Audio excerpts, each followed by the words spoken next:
Silver Bullet Trade, ICT, is a setup that will form every single day, and what you're looking for is between 10 o'clock New York local time and 11 o'clock New York local time.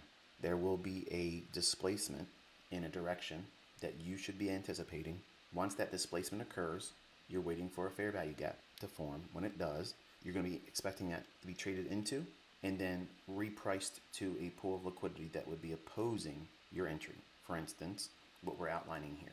We've already seen, a small minor delivery of it. I mean, it's been 5 handles or so since that. But the expectation is for you to anticipate this formation in price every trading day. Every single trading day it will form, which is why I call it Silver Bullet. It's a move that will always be there. They will never be able to hide it from you. They're never going to be able to change it. Nothing's going to change it. It's always going to be there. There's never any reason for you to doubt that it won't exist. Okay. And it's also a way to train yourself patience, teaching yourself patience, sticking to a model and some rule-based ideas. And those being, you're looking for 5 handles. That's it. If we are looking at a time window, very specific time window, 60 minutes. Okay. Inside of 1 hour, I know you're already going to ask, why does it only work in 10 and 11 o'clock? Well, that's the morning session Silver Bullet. But between 10 o'clock and 11 o'clock, what you're looking at is the last portion of the move that's going to unfold just for that AM session. And you're right in the heart of the move. And fair value gaps are generally forming after a move begins. There's an inception of a move that you missed. That's like selling short above old highs. You didn't get in it. You weren't able to do that, but you don't need that. Like I was teaching with the 2022 model, you don't need that to be able to do consistent setups. Between 10 o'clock and 11 o'clock, you are in the heart of the AM session move, which is essentially between 8:30 in the morning to 11 o'clock. It can go as far as noon, the beginning of New York lunch hour, but it's, again, a graduated thing in terms of time. There are macros that exist in price where between 9:50 and 10:10, in that 20-minute period, generally you're going to see a price run that begins within that 20-minute span. There's people out there trying to teach my stuff already, and they're already trying to say the move happens between 9:50 and 10:10. You're already doing it wrong, so stop trying to teach my stuff. The move begins in those 20 minutes.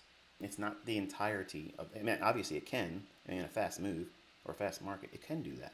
But what you're looking for is a run that begins between 9:50 and 10:10. That's the macro. It starts doing its run between those 2 time windows. There's another macro that exists at 10:50 and 11:10. There's 2 macros that start in those two hours. The Silver Bullet is specific to the 10 o'clock to 11 o'clock hour. And what we're looking for is an obvious pool of liquidity that has not been tapped into or engaged. You're not demanding that you capture the daily range. You're not demanding that it goes to your technical target. You're only expecting it to give you your 5 handles. Big paradigm shift there, because a lot of you also are taking this idea and trying to make more of it than it really is. Will there be times when that move is a significant higher low of the day and it just keeps on running? Yes. But in the beginning, you don't know when those are going to be there. You don't know what that criteria is to cause that. Case in point, fair value gap, I told you that we extend that forward. When it was bumping up on the bottom of that, here, I was looking at the 5-minute chart. I thought it was a 1-minute chart because I was busy talking to you. I said I would go short there with the expectation to run lower. If you see that price there at 78 3/4, that's better than 5 handles. Did it take the sell side? No, but that's the structure that we used for draw and liquidity. Remember, I teach partials. I teach that you have to pay yourself. I teach you that it's just a way for you to frame your expectations on where the price should gravitate to. So go back up to a 5-minute chart real quick. So here's the low I was anticipating a draw to. Fair value gap here on the 5-minute chart as it went up into there. So as we hit that, if it were not seeing these relative equal lows here, if we didn't have the relative equal lows, it was just one singular low, that would be an aggressive entry for me, and it would be where I told you. And it delivered immediately, attacking this short-term low. It offered more than 5 handles. That would be it. You don't need to be right about your levels. You just need to be right about, does it offer the range? Does it offer something better than 5 handles? Because if it can move better than 5 handles, chances are you probably will get 5 handles out of it. What do I mean by that? When we were looking at this fair value gap here, and it was bumping up and against it here, I said, okay, if we didn't have the relative equal lows here being specifically this low and that low, what was my apprehension? Because this could be a run lower, take the sell side out, and then rip higher and complete that new week opening gap high here. It's not a singular low, it's relative equal lows. So there's going to be sell side below that. So they went down below it, yes, but I wanted to see this low taken out. But an aggressive entry would have been right here. Did it offer 5 handles? Sure. Did it get to the sell side? No. Does it mean rather the model's broken? No.